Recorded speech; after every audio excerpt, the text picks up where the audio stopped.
কিয়ামতের কঠিন ময়দানে আমার আল্লাহ পাক রব্বুল আলামিনের বেইজ্জত সমস্ত মানুষের সামনে কোটি কোটি মানুষের সামনে বেইজ্জত করবে। আর মৃত্যুবরণ করার সঙ্গে সঙ্গে আমার আল্লাহ পাক রব্বুল আলামিন তোমরা জাহান্নামের গর্ত বানাইয়া দিলেই বা নাউযুবিল্লাহ। কবরের জিন্দেগির মধ্যে আপনি আমি যদি শান্তির জিন্দেগি করতাম চাই, মৃত্যুবরণ করার পরে কবরের জিন্দেগিটা যদি আপনার আমার শান্তির জিন্দেগি করতাম চাই গো, তাহলে দুনিয়ার জিন্দেগির মধ্যে ঈমান এবং আমল লইয়া কবরের মধ্যে যাইতে হবে।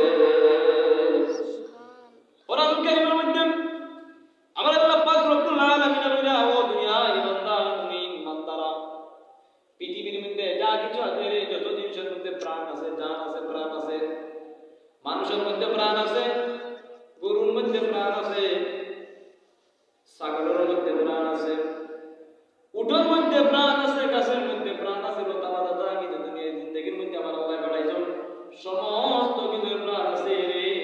কারণ সমস্ত কিছু একদিন মৃত্যুর স্বাদ গ্রহণ করতে হইব। কিভাবে? গাছটা তো জোর কাটিল, এটা বাঁচবি না। তাফসীরের কিতাবের মধ্যে আনছেন, পৃথিবীর মধ্যে যত জিনিসের মধ্যে প্রাণ আছে, যত জিনিসের মধ্যে প্রাণ আছে, জান আছে রে, সমস্ত কিছু একদিন মৃত্যুর স্বাদ গ্রহণ করতে হইব। কুল্লু নাফসিন যায়িকাতুল মাউত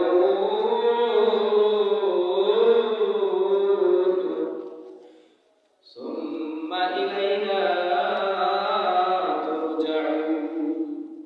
কালামুল্লাহ শরীফের মধ্যে হইলাম, পৃথিবীর মধ্যে যত জিনিসের প্রাণ আছে, জান আছে রে, সব কিছু একদিন মৃত্যুর স্বাদ গ্রহণ করতে হইব। মানুষের ভিতরে প্রাণ নাই, মানুষের ভিতরে যত সময় রূহ থাকে, মানুষ থাকে জিন্দা, আর মানুষের ভিতরে ভিতরে সময় রূহটারে বাহির করে নেওয়া হয়ে যায়, মানুষ হয়ে যায় মুর্দা।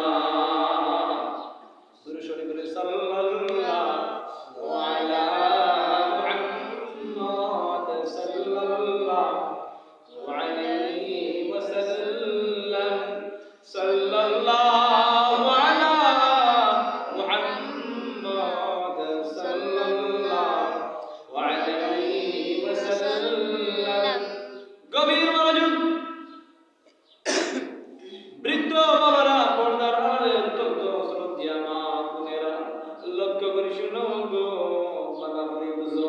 হাদিস শরীফের মধ্যে, তাফসীরের কিতাবের মধ্যে আনছেন, পৃথিবীর মধ্যে যত জীবজন্তু প্রাণ আছে,